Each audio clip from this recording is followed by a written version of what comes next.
이 시간 함께 기도하겠습니다. 하나님 아버지 감사합니다. 지금도 살아계셔서 역사하시는 주님을 의지합니다. 성령의 충만한 은혜와 능력으로 강건하게 해주시고 아버지 하나님께서 함께하여 주옵소서. 진리의 말씀을 붙들고 온전히 나아가기 원하오니 아버지 하나님 은혜를 베풀어 주시옵소서. 오늘 하루도 주님께 의탁하며 기도합니다. 아버지 하나님 말씀하옵소서. 부족한 종들이 듣고 그 말씀대로 행하여 하나님 앞에 합당한 예배, 산 제물로 오늘 하루를 드리기를 원합니다. 예수님 이름으로 기도합니다. 아멘. 찬송가 23장 함께 찬양하시겠습니다. 찬송가 23장입니다.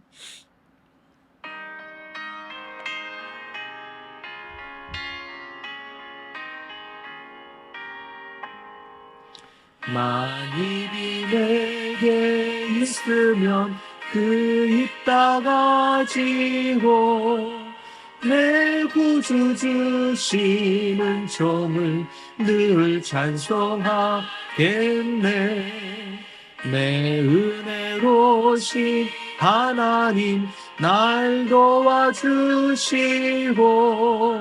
그 크신 영광 널리 펴 다 알게 하소서.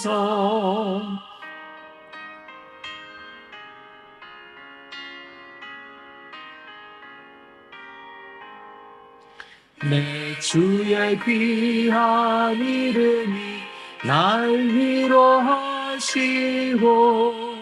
이 귀의 음악 같으니 참 희락되도다. 내 죄의 권세 깨뜨려 그 결박 푸시고 이 주한 마음을 비로소 고정케 하셨네. 아멘.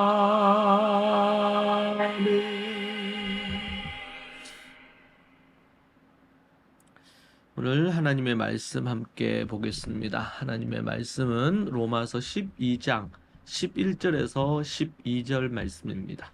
로마서 12장 11절에서 12절 말씀 함께 보겠습니다. 부지런하여 게으르지 말고 열심을 품고 주를 섬기라. 소망 중에 즐거워하며 환난 중에 참으며 기도에 항상 힘쓰며. 이제 두 번째 묶음입니다. 영적 예배, 하나님이 기뻐하시고 거룩하고 의로운 삶의 예배, 그 두 번째 묶음 부분입니다. 20가지 하나님께서 주시는 20가지 새로운 계명, 지침 중에 5번째에 해당됩니다. 5번째는 부지런하여 게으르지 말라라는 것이죠. 게으르지라는 이 단어는 오크네로스라고 해서 주저하다, 움츠러들다, 게으름을 피우다라는 뜻입니다. 어깨를 축 늘어뜨려 빈둥거린다라는 의미도 있습니다. 사랑을 하게 되면 상대를 위해 부지런히 애쓰지요. 게으를 수가 없습니다.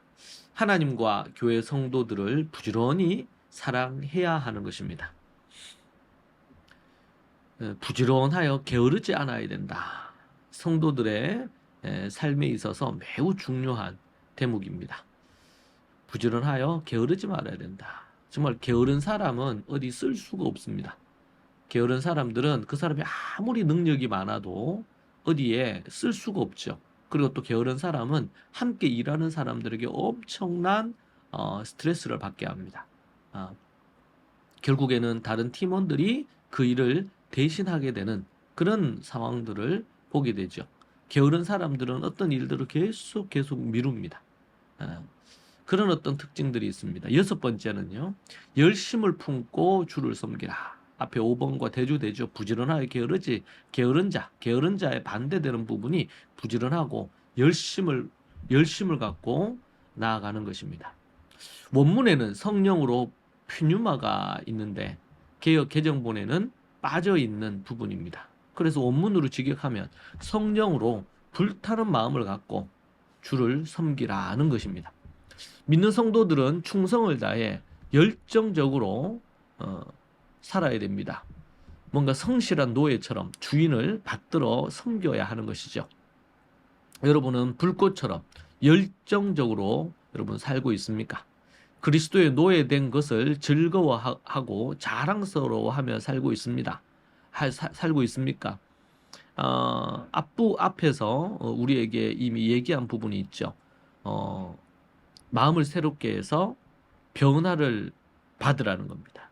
마음을 새롭게. 그러니까 매일 마음을 새롭게 해야 됩니다. 우리는 우리 인생에 매일 마음을 새롭게 하지 못할 그런 여러 상황들이 있습니다.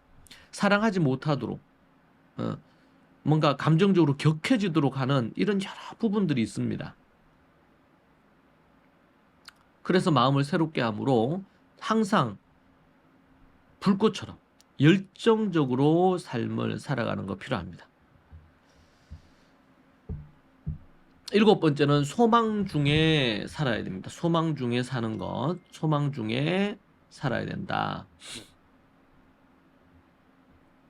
소망 중에 즐거워하라, 그렇게 얘기를 합니다. 여기에 소망은 일반적인 소망이 아니라 예수님 안에 있는 특별한 소망입니다. 하나님의 영광에 참여할 것이라는 확실한 소망에 근거하는 것이죠.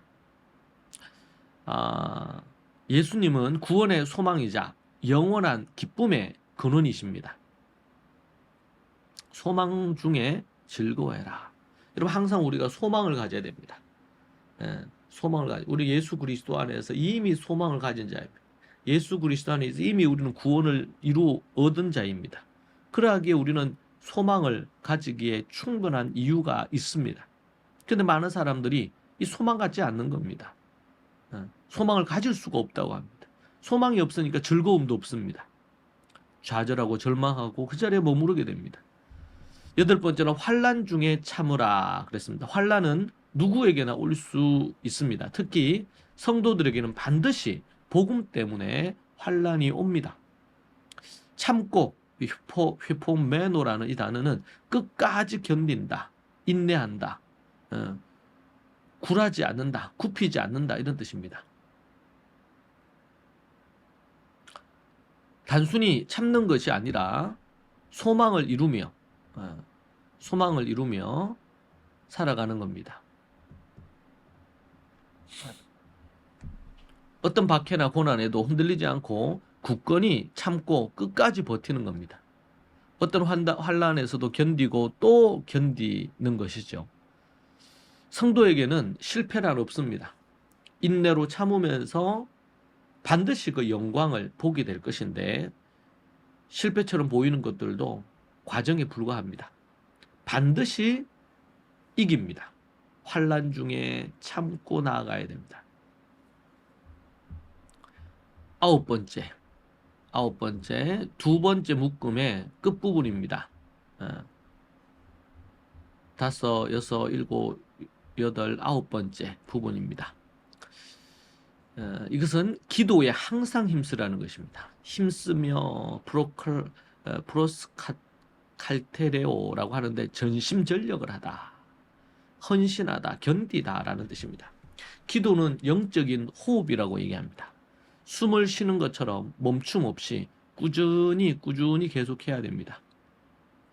성도 개인이 어떤 자세와 태도로 삶의 예배를 드려야 되는지 바울은 5가지 명령으로 2번째 묶음을 설명합니다.